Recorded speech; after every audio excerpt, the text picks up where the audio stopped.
स्वामी जी, मैं चाहती हूं कि मुझे आपके जैसा एक बेटा हो। मैं आपसे शादी करना चाहती हूं। आपको मुझसे एक बेटा चाहिए, तो उसके लिए शादी करने की क्या जरूरत है? 9/11 को हम किस लिए याद करते हैं? किस लिए करते हैं? हाँ, इसको हम Osama bin Laden, World Trade Center के धमाके, टकराते हुए एयरप्लेन के लिए याद कर, डरा देने वाली तारीख है।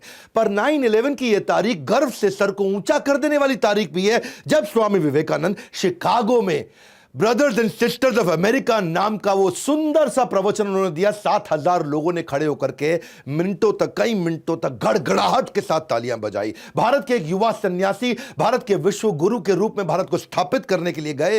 ये है वो स्वामी विवेकानंद। 9/11 को हम न्यूयॉर्क के लिए नहीं, शिकागो के लिए जानेंगे। आतंकवाद के लिए नहीं, धर्म संवाद के लिए जानेंगे। लादेन के लिए नहीं, नरेन के लिए जानेंगे। कौन है ये नरेन? ये वही है नरेंद्र नाथ दत्त, यानी कि नरेन यानी कि स्वामी विवेकानंद। नमस्कार, विवेक बिंद्रा बोल रहा हूं, फाउंडर एंड सीईओ बड़ाबिजनेस.com। ऐप तो डाउनलोड करी होगी अपने, बड़ा बिजनेस। बहरहाल 12 जनवरी 1863 का आपका जन्म हुआ। सारे शास्त्रों को आप पहचानते हैं। नेशनल यूथ डे के रूप में मनाया जाता है वैसे इनके जन्मदिन को। खड़ा होकर के आज पावरफुल वीडियो देने वाला हूं आपको। वेद, उपनिषद, भगवद गीता, रामायण, महाभारत, पुराण सब याद था, कंठस्थ था इनको। रामकृष्ण मिशन की इन्होंने स्थापना करी सोशल सर्विसेज के लिए। स्वामी विवेकानंद, आपको मालूम है, जमशेद जी टाटा के गुरु भी थे। कुछ ऐसी कहानियां बताऊंगा आज आपको स्वामी विवेकानंद। मैं इतना उत्साहित हूं आज, श्रील प्रभुपाद के बाद जो इन्होंने इस्कॉन की स्थापना करी, जिन्होंने पूरे विश्व में भगवद गीता लेके गए, उनके अलावा स्वामी विवेकानंद जो पूरे विश्व में हिंदू, हमारे देश की संस्कृति, हमारे देश को पूरी दुनिया में पहुंचाया।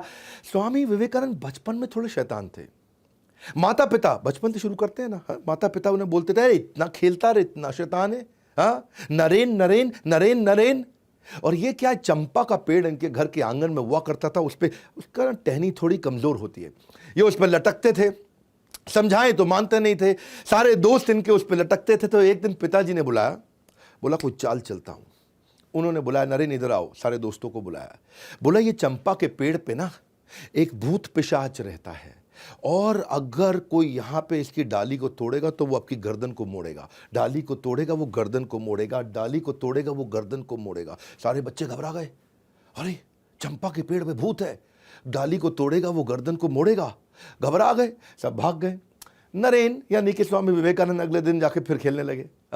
फिर जाके उसी पेड़ पर लटक गए। बच्चों ने बोला, तेरी गर्दन को तोड़ेगा, तू डाली को तोड़ेगा वो तेरी गर्दन को मोड़ेगा। स्वामी विवेकानंद क्या बोले, इतना दिन से खेल रहे थे ना, अगर कोई भूत होता अब तक गर्दन तोड़ गया होता। ये पापा बेवकूफ़ बना रहे हैं हमारे को। इतने एक्स्ट्राऑर्डिनरी एथिक्स थे इनके कि एक दफ़ा रामकृष्ण परमहंस जो इनके अपने गुरु थे, उन्होंने इनसे कहा कि इनको, इन्हीं सारे शिष्यों को बोला, सारे बच्चों को बोला कि अपने अपने घर से सबको एक मुट्ठी चावल चोरी करके लाना है, पर शर्त यह है कि उन्हें कोई देख ना ले। अगले दिन सारे बच्चे एक मुट्ठी चावल, कोई देख ना ले, चोरी करके ले आए। स्वामी विवेकानंद खाली हाथ आए। उन्होंने कहा, भाई तुम खाली हाथ क्यों आए?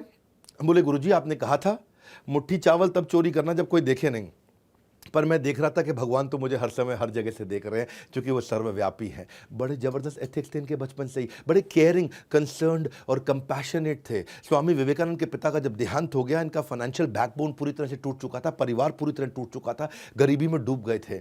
पिता के देहांत पर इतनी गरीबी हो गई थी, पर कई बार घर में खाने के लिए जब बहुत थोड़ा होता था तो ये घर आकर के झूठ बोलते थे कि मैं तो आज किसी भोज पे गया था, मेरे को हो इतना पकवान खिलाया मम्मी, मजा आ गया। और माँ को बोलते थे आप खा लो ये खाना, और कई कई दिन तक घर पे खाते नहीं थे, क्योंकि सबका, इनका ना बचपन से ही मन के अंदर ये फीलिंग थी कि मुझे सबकी सेवा करनी है। इनका फोकस बड़ा फैल्कन लाइक था। एक कथा तो मैं इनकी बता चुका हूँ कि पूरी की पूरी शादी की बारात निकल गई थी, ये पढ़ते रह गए, इनको पता ही नहीं चला यहाँ से बारात निकल गई। लोग पूछ भी रहे थे बारात गई, बारात, कुछ नहीं पता चलता है, ऐसा फोकस था इनका, इतना भयंकर फोकस। एक दिन ऐसा हुआ कि ये बेहोश मिले अपने कमरे में। लोगों ने पूछा, भाई क्या हो गया, क्या हो गया, क्या हो गया? पानी डाला, उठाया इनको, ऐसा ऐसा ऐसा ऐसा हिलते हुए, झटका देते हुए खड़े हुए। तो पूछा क्या हुआ? बोला कुछ नहीं, मैं तो पढ़ रहा था। तब पता चला ये 3 दिन 3 रात से पढ़ रहे थे। इन्होंने कुछ खाया नहीं, कमजोरी के कारण अचानक थोड़ा अनकॉन्शियस हो गए थे। हाँ, ये इनका नेचर, इनका प्रकृति इतना फोकस का था, इतना फोकस कि 3 दिन 3 रात बोले मुझे खाना याद ही नहीं आया। उनको बाहर, उनको किसी ने बताया कि आज क्या तारीख है, इनको पता चला तारीख 3 दिन आगे निकल चुकी, क्योंकि कई किताबें पढ़ते चले गए, पढ़ते चले गए, पढ़ते चले गए। उत्तिष्ठ जागृत प्राप्य वर्ण निबोधिता, उठो जागो तब तक लक्ष्य के पीछे भागो जब तक लक्ष्य प्राप्त ना हो जाए। Rise awake and stop not until your goal is achieved. ये स्वामी विवेकानंद का वो गोल्डन स्टेटमेंट है। दया जो है ना, इनका स्वाभाविक गुण था। इनकी माँ ने एक बार इनको कहा कि बेटा जरा चाकू पकड़ाना, मैं सब्जी काट रही हूं। तो चाकू पकड़ाते वक्त उन्होंने क्या किया, चाकू की धार की तरफ है वहां से खुद पकड़ लिया और हैंडल अपनी माँ को पकड़ाया। और तब माँ ने हैंडल पकड़ा और देखा कि धार को अपनी तरफ पकड़ा। इसी पे माँ ने सारे भाई बहन और सब बच्चों को बताया कि ये इसके अंदर करुणा की भावना है, जो दूसरों को कभी दुख ना पहुंचे, दर्द ना पहुंचे, बचपन से ऐसे थे। स्वामी विवेकानंद जब शिकागो गए आगे चल के बड़े होने पे, तो वहां एक लाइब्रेरी जाया करते थे। एक किस्सा सुनना बहुत मजा आएगा आपको। लाइब्रेरी जाते थे, सुबह किताब बोरो करते थे, शाम को वापस करते थे, सुबह किताब बोरो करते थे, शाम को वापस करते थे, सुबह किताब बोरो करते थे। लाइब्रेरियन परेशान, बोले तुम इंडियन पागल हो गया भैया, सुबह किताब बोरो किया, शाम को वापस किया। बोले जब पढ़ना नहीं तो मजा क्यों लेते हो, यहाँ टाइम क्यों वेस्ट करते हो। स्वामी जी बोले मैं सब पढ़ लेता हूँ, मैं इतनी मोटी किताब सुबह लेके जाता, शाम को पढ़ लेता है, शाम को वापस कर देता है। तो लाइब्रेरी ने बोला मैं तेरा टेस्ट लेती हूँ। उन्होंने उनका टेस्ट ले लिया। उन्होंने 1 महीने की 30 किताबें उठाई और बोला कि चलो मैं इसमें से कुछ पूछती हूँ। और जब पूछने लगी उनसे, तो स्वामी विवेकानंद ने न केवल ये उसका उत्तर दिया, बल्कि ये भी बता दिया कि आप 1415वें पेज से, आप 392वें पेज से, आप 221 पेज से ये प्रश्न पूछ रहे हैं और इसका उत्तर इस पैराग्राफ में लिखा। और पूरा का पूरा पैराग्राफ याद रहा। फोटोग्राफिक मेमोरी, स्वामी विवेकानंद अद्भुत थे। एक बार एक ब्रिटिशर ने स्वामी विवेकानंद से पूछा कि Swami ji why don't you wear proper clothes. अब वो भगवा वस्त्र में रहते हैं ना, धोती कुर्ते में, भगवा वस्त्र में। उन्होंने पूछा कि why don't you wear proper cloth like a gentleman. तो उन्होंने इसका अर्थ क्या हुआ, भाई तुम अच्छे कपड़े जेंटलमैन के लिए क्यों नहीं पहनते।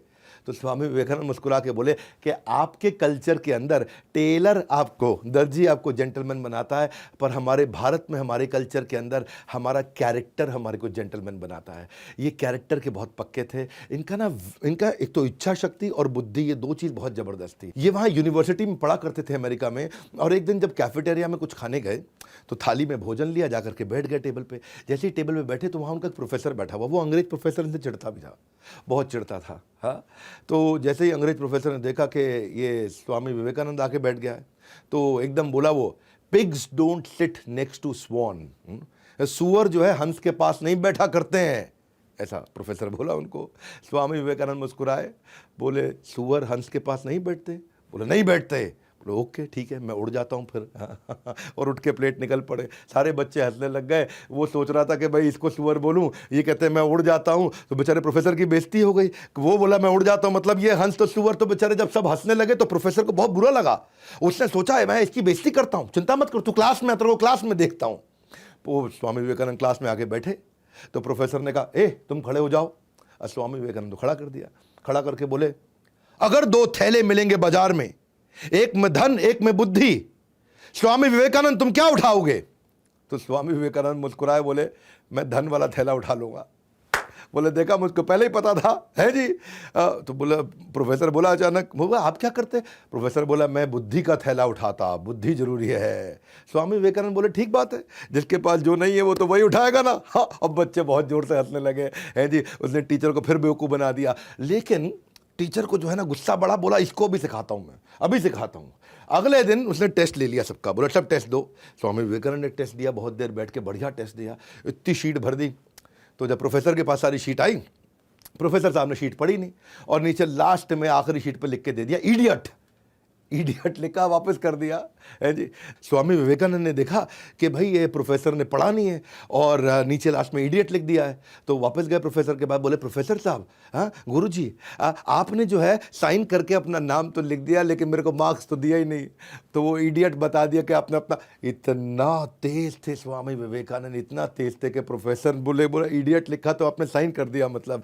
सो स्वामी विवेकानंद का मानना था कि अगर आप अपने आप को कमज़ोर मानोगे तो आप कमज़ोर हो जाओगे, और अगर अपने आप को शक्तिशाली मानोगे तो आप शक्तिशाली हो जाओगे। मानसिक रूप से बहुत बुद्धिमान, अलग ही प्रकार के टिट फॉर टैट करने वाले, क्योंकि अंग्रेज लोग चिढ़ा करते थे उन दिनों भारतीयों से। तो एक दिन ट्रेन में जा रहे थे और जब स्वामी जी ट्रेन में जा रहे थे तो थोड़ा बर्थ होती है ट्रेन की, जहाँ बेड जैसा होता है, उस पर लेट गए, उनकी आंख लग गई। तो बाजू में अंग्रेज बैठा था। अंग्रेज ने देखा ये स्वामी जी बैठे, चिढ़ते थे उनसे वो, तो उनका जूता उतारा, निकाल करके खिड़की से बाहर फेंक दिया। अच्छा, स्वामी जी ने देख लिया कि खिड़की से बाहर फेंका, पर वो कुछ बोले नहीं। और अंग्रेज भी देखा स्वामी कुछ बोल नहीं रहा है, तो अंग्रेज को लगा इसको अंग्रेजी आती नहीं होगी या मुझसे डर गया है, तो ये कुछ बोल नहीं पा रहा है मेरे आगे। स्वामी जी चुपचाप लेटे रहे। थोड़ी देर में अंग्रेज को भी नींद लग गई। जब अंग्रेज को नींद लगी तो स्वामी जी ने जो है उठे, उनका हैट और अंग्रेज का कोट उठा करके खिड़की से बाहर फेंक दिया। जब अंग्रेज उठा तो देखा भाई हैट कोट कहीं मिल नहीं रहा, तो बोले स्वामी जी आपने मेरा हैट कोट देखा है? बोले हाँ देखा है। बोले कहाँ है वो? बोले वो मेरे जूते ढूंढने गए हैं। हाँ, मेरे जूते ढूंढने गए। इतना तेज टिट फॉर टैट करते थे। स्वामी जी के बारे में नेताजी सुभाष चंद्र बोलते थे कि ये फुल ब्लडेड मैस्कुलिन पर्सनालिटी है, फाइटर टू द कोर है। हाँ, फुल ब्लडेड का मतलब always enthusiastic, high on energy. ये कोई असाधारण वैसे स्वामी जी नहीं थे जो केवल हाथ ही जोड़ के ऐसे बैठे रहे। ये अलग प्रकार के स्वामी जी थे। इनका प्रेजेंस ऑफ माइंड बहुत तेज था। एक दिन जब ट्रेन में ट्रैवल कर रहे तो वहां कुछ लड़कियां आ गई सामने। लड़कियों ने देखा कि गेरुए वस्त्र में साधु बैठा है, बेवकूफ होगा, इसको कुछ बेवकूफ बनाते हैं। उन्होंने देखा कि स्वामी विवेकानंद ने बहुत बढ़िया घड़ी पहनी है, इतनी बढ़िया घड़ी तीनों लड़कियों की नज़र थी। तो उन्होंने स्वामी जी को बोला, ए स्वामी अपनी घड़ी उतार के दे दो, नहीं तो यहीं चिल्लाएंगे कि तुम हमको छेड़ रहे थे। तो स्वामी विवेकानंद चुप रहे। उन्होंने अनसुना कर दिया, ए स्वामी तुमको बोल रहे हैं घड़ी उतार के हमको दे दो। अंग्रेजी में बोला, मैं ऐसे बोल रहा हूँ, घड़ी उतार के दे दो, नहीं तो हम यहां शोर मचा देंगे कि तुम हम पे, हमारी इज्जत पे हाथ डाल रहे थे, तुम हमको छेड़ रहे थे। स्वामी जी जो है चुपचाप बैठे रहे। तो जब उन्होंने थोड़ा और आगे जाकर के बोला, स्वामी जी बोले हाँ। तो लड़कियां बोली अब क्या करें, हाँ जी कैसे समझाएं इसको? स्वामी जी बोले हाँ। और लड़की अच्छा पढ़ लेता है, बोल नहीं पाता, सुन नहीं पाता। उन्होंने लिख के दे दिया कि भैया सुनो, मेरी अपनी घड़ी उतार के दे दो, नहीं तो सबको बता देंगे तो हमको छेड़ रहे हो। स्वामी जी ने जैसे ही पर्चा लिया, जेब में रखा, बोला अब पुलिस को बुला लो, अब संभाल लूंगा। तो बहुत तेज थे वो कि जो लिखे तो मैं ले लिया, घड़ी उतार के दे दो। ये स्वामी जी का जो है ना प्रेजेंस ऑफ माइंड, ये कमाल का था। इनकी फोटोग्राफिक मेमोरी थी। एक दफ़ा इनको समुद्री जहाज से जब अमेरिका में जा रहे थे तो ये और इनका दोस्त जो कप्तान जहाज चला रहा था, कप्तान से बोले कि भाई साहब आप अखबार नहीं पढ़ रहे हैं तो आपका अखबार हम पढ़ लें थोड़ी देर के लिए। तो कप्तान बोला पढ़ लो, लेकिन मुझे वापस चाहिए क्योंकि मैंने अभी तक पढ़ा नहीं है। स्वामी जी बोले ठीक है। स्वामी जी लेके अखबार अपना पढ़ने लगे। स्वामी जी ने फट से अखबार पढ़ लिया 15 मिनट में। पढ़ने के बाद उनका दोस्त बोला स्वामी जी का कि भाई मैं भी पढ़ लूँ। बोला आप भी पढ़ लो। तो वो भी पढ़ने लगा। वो पढ़ने लगा। समुद्री जहाज में चल रहे थे तो हवा तो बहुत तेज़ चलती है। अचानक इतनी तेज़ हवा चली कि अखबार छूट के निकल के समुद्र में गिर गया। अच्छा, कप्तान को आया बहुत गुस्सा, तुमको कहा था पागल स्वामी, तुमने अखबार मेरा उड़ा करके समुद्र में फेंक दिया, मुझको पढ़ना था। स्वामी जी बोले नाराज मत होइए, कोई बात नहीं। क्यों नाराज ना हूं, मेरा अखबार चला गया। नहीं कोई बात नहीं, नाराज मत होइए, जरा कोई कॉपी पेन पड़ा है? तो कॉपी पेन दिया। तो स्वामी जी गए, आधा घंटा कुछ लिखते रहे। यहाँ कप्तान खुंदक खा रहा था, स्वामी जी आधा घंटा कुछ लिखते रहे। कप्तान खुंदक खा रहा था, स्वामी जी लिखते रहे। थोड़ी देर बाद स्वामी जी आए, ये लीजिए पूरा अखबार आपको लिख के दे दिया। स्वामी जी ने एक एक शब्द अखबार का पूरा वर्ड टू वर्ड लिख के दे दिया। उसकी बुद्धि चकरा गई और बोला उसने उतर करके वहाँ चेक किया, बोला चेक कर लेना, पूरा वर्ड टू वर्ड पूरा अखबार छाप दिया स्वामी जी ने वहाँ पे। ऐसी फोटोग्राफिक मेमोरी थी। और वहीं पे कप्तान ने बोला कि ऐसा मैनिफेस्टेशन सुपर ह्यूमन पावर का ये ब्रह्मचार्य से आता है, लेकिन केवल ब्रह्मचार्य से नहीं आता, ये व्यक्ति अद्भुत है। ये कैप्टन थे शिप के जिन्होंने वैलिडेट किया, जाके न्यूज़पेपर को चेक करने के बाद ये स्टेटमेंट दिया उनके बारे में। स्वामी जी एक अद्भुत व्यक्ति थे। ये इन्होंने दुनिया भर में कम्युनिटी, इंडियन कम्युनिटी को पॉपुलर बनाया, पावरफुल बनाया। जो हमारी वैदिक संस्कृति थी उसको जाके पॉपुलर बनाया, पावरफुल बनाया। एक शिकागो में एक कॉन्फ्रेंस थी 1893 के अंदर। इनको जब इनवाइट किया गया उस धर्म संवाद के लिए, जब इनवाइट किया गया तो सबको बताया गया कि ड्रेस कोड क्या है, फॉर्मल सूट टाई शर्ट, सब आके धर्म संवाद करने वाले। स्वामी जी धोती कुर्ते में पहुंच गए। अमेरिकन को बुरा लगा, अरे बोला था सूट टाई पहनने के लिए। स्वामी जी बोले नहीं मैं तो ऐसे ही आता हूँ। मुस्कुरा दिए। तो उन्होंने क्या किया, स्वामी जी को पहले बोलना था, उनका नंबर कर दिया आखिरी। सबको दिए 10-10 मिनट बोलने के लिए, स्वामी जी को दिए 2 मिनट बोलने के लिए। और बोले सोचे कि ये धोती कुर्ते में आए, कोई वैसे ही नहीं सुनेगा, और जब आखिरी के 2 मिनट बचेंगे तो लोग उठ के निकल लेंगे, इसको वैसे ही कोई नहीं सुनेगा। तो चाहते थे कि स्वामी विवेकानंद की बेइज्जती हो जाए। बहरहाल स्वामी विवेकानंद जब आखिरी के 2 मिनट इनको दिए गए, वो स्टेज पे गए, इधर देखा उधर देखा, गहराई से उन्होंने जब वो फेमस स्पीच अपनी शिकागो की दी, तो ये वो स्पीच है जो स्पीच लोगों ने सुनते ही खड़े होकर के बीच बीच में तालियां बजानी शुरू कर दी। कोई उठा नहीं, 2 मिनट नहीं, 10 मिनट नहीं, 20 मिनट नहीं, आधा घंटा नहीं, 1 घंटा नहीं, जबकि सब 10 मिनट बोले, ये 1.5 घंटा तक वहां बोलते रहे। पिन ड्रॉप साइलेंस, ताली बजती शांति हो जाती, ताली बजती सन्नाटा हो जाता, ताली बजती सन्नाटा हो जाता। ये वो 1.5 घंटे की स्पीच है जो आज भी पूरी दुनिया जिसके लिए स्वामी विवेकानंद को याद करती है। और खत्म होने के बाद पूरा का पूरा स्टेडियम 8000 लोगों के साथ में खड़े होकर गड़गड़ाहट तालियां बजाता चला गया। विश्व धर्म संसद में स्वामी विवेकानंद का सबसे महान वक्ता थे वहां पे। और न्यूयॉर्क हेराल्ड ने कहा, उन्हें सुनने के बाद लगता है कि जिस देश में इतने विद्वान और बुद्धिमान लोग रहते हैं उस देश में मिशनरी को भेजना, क्रिश्चियन मिशनरी को भेजना मूर्खतापूर्ण होगा। ये न्यूयॉर्क हेराल्ड ने बोला, उनका सबसे बड़ा अखबार हुआ करता था। न्यूयॉर्क क्रिटिक ने कहा कि कई विद्वानों का भाषण अच्छा था, लेकिन हिंदू साधु स्वामी विवेकानंद के भाषण के आगे कोई टिक नहीं पाया। ये थे स्वामी विवेकानंद। रविंद्रनाथ टैगोर कहते हैं कि अगर इंडिया को जानना चाहते हो तो स्वामी विवेकानंद को पढ़ लो। इन्होंने भारत को जाकर रिप्रेजेंट किया पार्लियामेंट ऑफ रिलीजन में, शिकागो 1893। वेस्टर्न वर्ल्ड ने इंडिया को अथॉरिटी एक्सेप्ट किया धर्म के रूप में, ये पहली बार हुआ था। लेकिन क्या है, इंडिया आज भी ये देश की कम्युनिटी को पूरी दुनिया तक पहुंचाया, ये देश की कम्युनिटी को पूरी दुनिया को समझाया कि हमारी वैदिक धर्म की कम्युनिटी क्या है। बड़ा बिजनेस में मैं बिजनेस की कम्युनिटी को पहुंचाना चाहता हूं। स्वामी विवेकानंद हमारे आदर्श हैं, इसी भक्तिवेदांत स्वामी श्रील प्रभुपाद हमारे आदर्श हैं। हम चाहते हैं कि हम ये इंडियन बिजनेस कम्युनिटी को लेकर के जाएं, इसलिए मैंने भी प्रयास किया है और आप सब लोगों ने इतना साथ दिया। इंडिया की पहली नेटवर्किंग प्लेटफॉर्म मैंने बिजनेस का बनाया है। मैं Facebook, LinkedIn, YouTube, Twitter, Instagram, ये सब है सोशल मीडिया, लेकिन बिजनेस का मीडिया कहां है, बिजनेस का सोशल मीडिया कहां है? आज बिजनेसमैन, एंटरप्रेन्योर, इन्वेस्टर, स्टार्टअप, सारे प्रोफेसर, सोलोप्रेन्योर, उनके लिए मैंने एक ऐप तैयार करी है, बड़ा बिजनेस। यहां लोग आते हैं, फेसबुक की तरह ही पोस्ट करते हैं, लिंक्डइन की तरह पोस्ट करते हैं। हजारों लाखों लोगों ने ऐप डाउनलोड करी है, लाखों लोग रोज आते हैं, बिजनेस का कंटेंट वहां डालते हैं, बिजनेस की कंटेंट पे बात करते हैं। MSME, SME, subject matter expert सब आते हैं, सब skill, technology, digital marketing, investing, manufacturing, इन सब पे खूब चर्चा होती है, एक दूसरे से दोस्त बनते हैं। वैसे ही फेसबुक चलता है। आप सबको बताना चाहता हूं मैं आगे और कहानियां सुना रहा हूं स्वामी विवेकानंद की, लेकिन उससे पहले आपको बता दूं, ऐप जरूर डाउनलोड कर लेना आज के आज, अभी के अभी, इस वीडियो को समाप्त होते ही। आपको इररिलेवेंट कंटेंट नहीं है वहां कोई भी, केवल बिजनेस पे कंटेंट है। मैंने 4 आर पे फोकस किया। रेलेवेंट कंटेंट, आपकी बन जाए रेपुटेशन, आपको मिल जाए रेवेन्यू, आपके बन जाए रिलेशंस, आपको मिल जाए रेफरल। बस यही है मेरा मुद्दा। ऐप डाउनलोड करके आप खुद ही फील करोगे, आपके हजारों लाखों फॉलोअर्स बनने लग जाएंगे अगर आप वहां कंटेंट डालोगे तो। बहरहाल, जैसे स्वामी जी ने प्रयास किया, एक इंडियन कम्युनिटी को एस्टैब्लिश दुनिया में जाकर के किया, इनके लेक्चर के बाद स्वामी जी के बहुत पॉपुलर हो गए। ये इतने पॉपुलर हुए कि इनको अलग अलग लोग अपने घर में बुलाने लगे, और लोगों ने अपने घर में बुलाया, सारे बड़े बड़े रईस लोगों ने बुलाया। एक बार एक ऐसे ही बहुत अमीर आदमी, जो अमेरिका के सबसे अमीर आदमी थे, अपने घर बुलाया। इनकी कथा हुई, चर्चा हुई, उन्होंने बोला कि आप यहाँ पे आराम करिए। बड़ा गद्देदार, मुलायम, बड़ा सुंदर कमरा और बेड, वो गद्देदार बेड। इस पर बोला कि आप यहाँ विश्राम कीजिए स्वामी जी। स्वामी जी गए, उन्होंने बेड देखा, जाके उस पर बैठे, लेकिन उनके मन में विचार आया कि मेरी माँ आज भी जमीन पे सो रही होगी भारत में, आज भी कम से कम 25 करोड़ भारतीय जमीन पे वहाँ सो रहे होंगे, बड़ी एक्सट्रीम कंडीशंस में, जिनके पास पंखा तक नहीं है, जिनके पास कोई सुविधा नहीं, जिनके पास बिजली नहीं है, और बहुत बुरी हालातों में बिना खाना खाए सोते हैं। तो मैं कैसे बिस्तरे पर सो जाऊँ? उस दिन वो बिस्तरे पर नहीं सोए, वो ज़मीन पर सोए, लेकिन वो उनका आखिरी दिन था। उसके बाद उन्होंने कभी किसी का इन्विटेशन एक्सेप्ट नहीं किया, अपने आश्रम में जाके सोया करते थे। इनफैक्ट एक बार प्राइम मिनिस्टर ब्रिटेन के, उन्होंने स्वामी जी को इन्वाइट किया और लंच पे उनको बिठाया, और लंच में स्वामी जी खुद भी बैठे उनके साथ में। अब ब्रिटेन का प्राइम मिनिस्टर छुरी कांटा लेकर के अपना बढ़िया से खाने लगा, भाई प्राइम मिनिस्टर है, और स्वामी जी बड़े बुद्धिमान थे, उनको बुलाया कि भाई चर्चा हो जाए उनसे। स्वामी जी अपना प्लेट लेकर के हाथ से खाने लगे।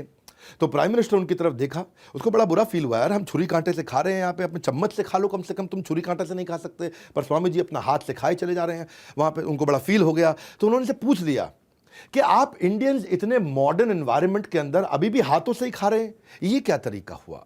तो स्वामी जी ने जवाब दिया अंग्रेजी में, because no one has used my hands before to eat. क्या अर्थ हुआ इसका?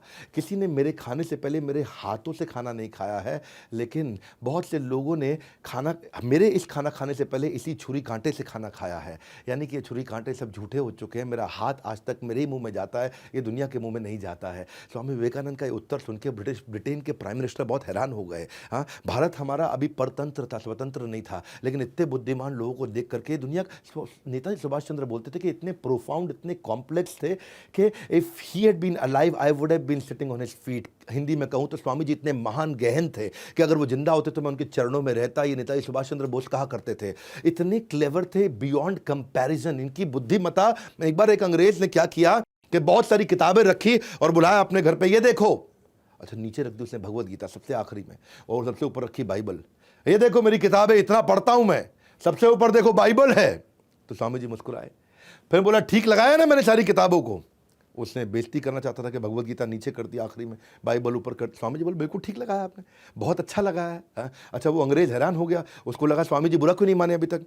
तो स्वामी जी ने जवाब दिया कि आपने सबसे नीचे भगवत गीता को रख के सबसे अच्छा काम किया, उसको नीचे ही रखिए, क्योंकि वो फाउंडेशन है दुनिया की बाकी सारी किताबों की।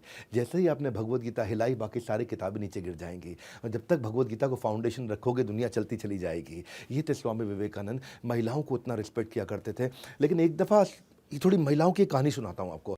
स्वामी विवेकानंद एक दफ़ा एक यूनिवर्सिटी में लेक्चर देने गए, तो वहाँ एक बहुत सुंदर लड़की थोड़ा दूर से, ये 3-4 लोगों से बात कर रहे थे, थोड़ा दूर से इनको देख रही थी। अच्छा, स्वामी जी पहचान गए थे कि देख रही है मुझको, लेकिन ध्यान नहीं दिए। वो खड़े होकर देखते रही स्वामी जी को, और ये 3-4 लड़कों के साथ अपना बात कर रहे थे। बहुत देर तक स्वामी जी ने देखा कि वो देख रही है। जैसे ही ये लड़के गए तो स्वामी जी उनकी तरफ मुड़े और प्रणाम किया। तो वो लड़की उनके पास आई और बोली, स्वामी जी। बोला जी। स्वामी जी, मैं चाहती हूँ कि मुझे आपके जैसा एक बेटा हो, मैं आपके जैसा एक बेटा चाहती हूँ, तो क्या आप मुझे एक बेटा दे सकते हैं? मैं आपसे शादी करना चाहती हूँ, आप शादी करके मुझे अपने जैसा एक बेटा दे दीजिए। तो स्वामी जी मुस्कुराए, मुस्कुरा के बोले, आपको मुझसे एक बेटा चाहिए जो कि मेरे जैसा हो, तो उसके लिए शादी करने की क्या ज़रूरत है? तो स्वामी जी तो लड़की, ओह, बिना शादी के आप बेटा दे दोगे मुझको? Good idea. हाँ, तो लड़की को लगा कि लगता है स्वामी जी तैयार हो गए हैं, अब मुझे बढ़िया बढ़िया। तो उसके मन में कुछ हार्ट ऐसा चलने लगे, ऐसा मतलब वो सोच ही रही थी। तो स्वामी जी फिर मुस्कुराए, बोले, हाँ मैं ठीक कह रहा हूँ, बिना शादी के आपको मेरे जैसा बेटा मिल सकता है। देखो, शादी करके मैं कोई गारंटी नहीं दे पाऊँगा कि हमारे संबंधों से जो संतान की उत्पत्ति होगी वो बिल्कुल मेरे जैसा होगा, ये मैं गारंटी नहीं दे सकता, लेकिन मेरे पास दूसरा उपाय है। तो वो बोली, क्या? वो उपाय ये है कि अगर आपको बिल्कुल मेरे जैसा बेटा चाहिए तो मुझे ही अपना बेटा बना लीजिए, मैं आपको अपनी माँ स्वीकार कर लेता हूँ, एक और बच्चा करने की क्या आवश्यकता है। वो लड़की बहुत हैरान हो गई, और उस दिन से स्वामी जी ने उनको अपनी माँ के रूप में देखा, स्वीकार किया, और वही औरत चल के आगे स्वामी जी की सबसे बड़ी शिष्याओं में से एक शिष्या बनी। ये थे स्वामी जी, जिनकी इंद्रियां हमेशा नियंत्रण में रहती थी। वो क्या कहते थे? हमेशा कहते थे कि if you can stretch a helping hand, do so, and if you can not then fold your hand. इसका अर्थ क्या हुआ? यदि आप किसी की मदद करने के लिए हाथ बढ़ा सकते हैं तो बढ़ाइए, और अगर मदद के लिए हाथ नहीं बढ़ा सकते तो कम से कम हाथ जोड़ तो लीजिए। या तो हाथ बढ़ा के मदद करिए या हाथ को जोड़ लीजिए। स्वामी विवेकानंद ऐसे ही महिलाओं का इतना सम्मान करते थे कि मेवाड़ के एक राजा ने एक बार उनको अपने यहाँ पे एक किसी बड़े इवेंट में बुलाया, और मेवाड़ के राजा थे, राजसी वहाँ पे व्यवहार था, तो वो सब बैठे थे, और वहाँ पे कुछ महिलाओं का मतलब नृत्य गान सब चल रहा। तो कुछ महिलाएं अच्छा बढ़िया से डांस कर रही थी, अपना राजस्थानी स्टाइल में डांस कर रही थी। स्वामी विवेकानंद उठ के बाहर निकल गए। लोगों ने पूछा ऐसा क्यों? बोला, it is indecent to see a women dancing for my own fun. हाँ, अपने मज़े के लिए महिला को नाचते हुए देखूँ, ये तो मेरा संस्कार नहीं है। सो इनका जो कैरेक्टर था वो बहुत पावरफुल था। एक बार स्वामी जी के ना आश्रम में उन्होंने नियम बना रखा था कि कोई औरत नहीं आ सकती है, और ये आई थिंक इट वॉज 1902 जून का महीना। ये बहुत बीमार थे, बहुत बहुत बहुत बहुत बीमार थे, बहुत सारी बीमारियां लग गई थी। तो इनकी माँ इनकी देखभाल करने के लिए आई, और स्वामी जी ने देखा जब मेरी माँ मॉनेस्ट्री के अंदर आ गई, यानी कि उस आश्रम के अंदर जहाँ सन्यासी ब्रह्मचारी रहते हैं वहाँ अंदर आ गई है, तो उनको बहुत गुस्सा आया। उन्होंने सारे शिष्यों को बुलाया,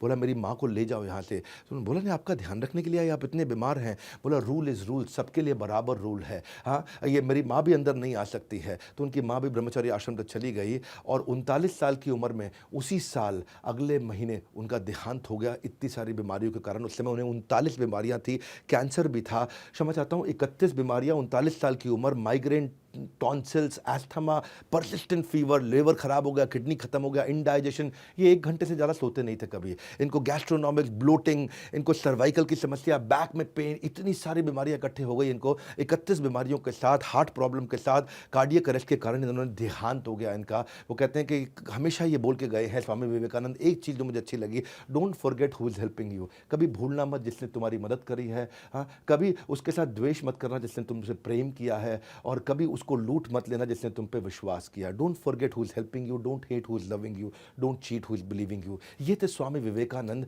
मैं हमेशा ऐसी भक्ति वेदांत स्वामी शिला प्रभुपाद का वीडियो बनाया, आपने नहीं देखा तो शिला प्रभुपाद का वीडियो जरूर जाकर के देखिएगा। लेकिन इसके बाद मैं स्वामी विवेकानंद का वीडियो बनाना चाहता था, इतनी रिक्वेस्ट आप लोगों ने कमेंट बॉक्स में करी, अगला वीडियो किसका देखना चाहते हैं बताइएगा। पर एक बहुत बड़ी अनाउंसमेंट दे रहा हूं, 2.5 साल के बाद, अरे बहुत एक्साइटेड हूं, 2.5 साल के बाद त्यागराज स्टेडियम में पूरे स्टेडियम के साथ खचाखच पावरफुल इवेंट करने वाला हूं। मेरे साथ सारे अरबपति प्रोफेसर और मैं खुद आकर के आपको बिजनेस ट्रेनिंग देने वाला हूं। अगर आप मेरे कोर्स को खरीद चुके हैं तो अपनी सीट ब्लॉक करा लीजिए, अगर आपने कोर्स नहीं खरीदा है तो फटाफट ले लीजिए। Powerful, impactful, high motivation business coaching programme, सारे बिलियनियर प्रोफेसर, और स्टेडियम चाहे कितना भी बड़ा हो, हमारे लिए सीटें हमेशा कम पड़ जाती हैं। 3, 4, 5 जून सुबह से रात तक आप मेरे साथ रहने वाले हैं। बहुत बड़ा सेलिब्रेशन होगा, इतना सॉलिड ट्रेनिंग प्रोग्राम।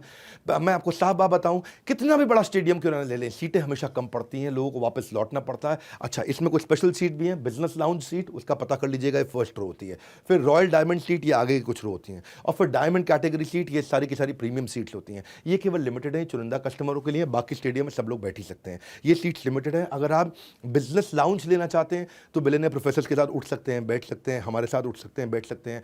और बाकी की भी सीट्स में आप हमारे साथ आके सेल्फी लेना चाहते हैं, आप सीधा मुझसे इंटरैक्ट कर सकते हैं आकर के। तो अगर आप मेरे साथ टाइम स्पेंड करना चाहते हैं, आकर के सीखना चाहते हैं, बोर्ड लाइन नंबर पे फोन कर लीजिए, पता लगा लीजिए, ये मौका आपको बार बार नहीं मिलेगा। स्वामी विवेकानंद के बाद अब और किसका वीडियो देखना चाहेंगे?